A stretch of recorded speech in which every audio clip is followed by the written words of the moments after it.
Welcome back to my channel. তো আজকে আমরা চলে এসেছি শ্রাদ্ধ বাড়িতে। তো দেখো কি মেনু হয়, তো আমাদের কেমন লাগছে জানিও। সব বাড়ির প্রথমে আমরা আগে ঠাকুর দেখতে গেছিলাম। এটা হচ্ছে সূর্যস্নাত সংঘ অর্থাৎ বেলতলা, যেটা নিশ্চিন্তপুরের সব থেকে ফেমাস একটা প্যান্ডেল থিম। আর এর থিমের মানে প্যান্ডেলের যে ঠাকুরটা অসাধারণ করেছিল। আর এই সেই সরস্বতী প্রতিমা, যেটা অনেক কিছু দিয়ে তৈরি।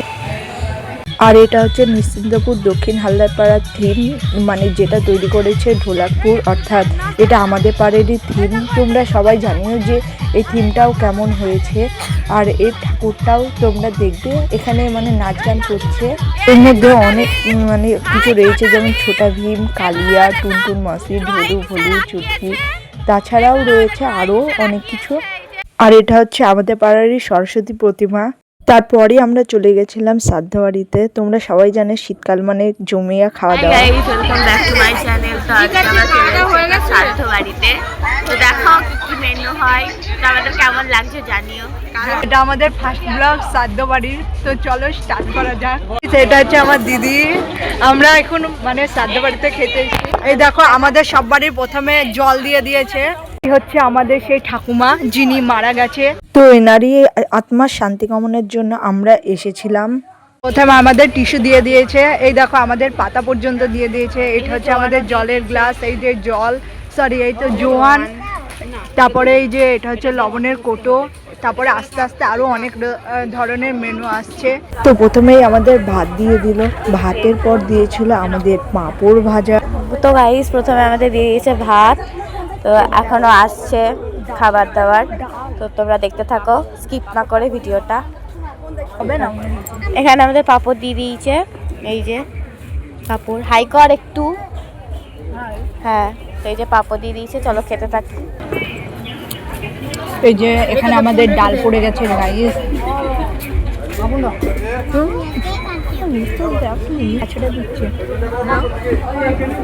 তারপর আমাদের পাতে শুক্তো পড়ে গেল। শুক্তোটা দারুণ হয়েছে এবং মানে প্রতিটা রান্নায় অসাধারণ হয়েছে।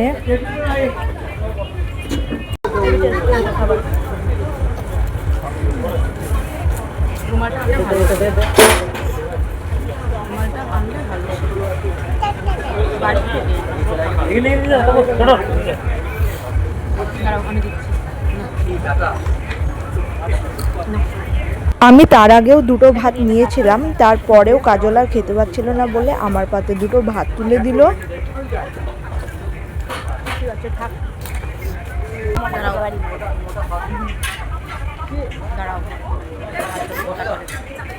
তারপর আমি একটু শুক্তো আর একটু ডাল চেয়ে নিয়েছিলাম। তারপরেই চলে আসলো মাছ, কিন্তু আমি বুঝতে পারিনি যে ওটা কি মাছ, রুই নাকি কাতলা। তবুও দারুণ হয়েছিল সেই মাছের পদটি।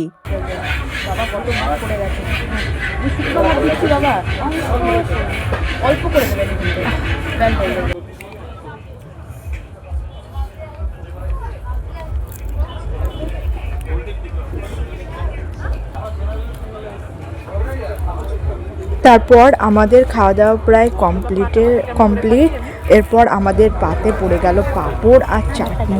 পাঁপড় আর চাটনিটা দারুণ লাগছিল খেতে। তোমরা নিশ্চয় জানো যে শীতকাল মানে বাঙালি, আর বাঙালি মানেই অসাধারণ ভোজ।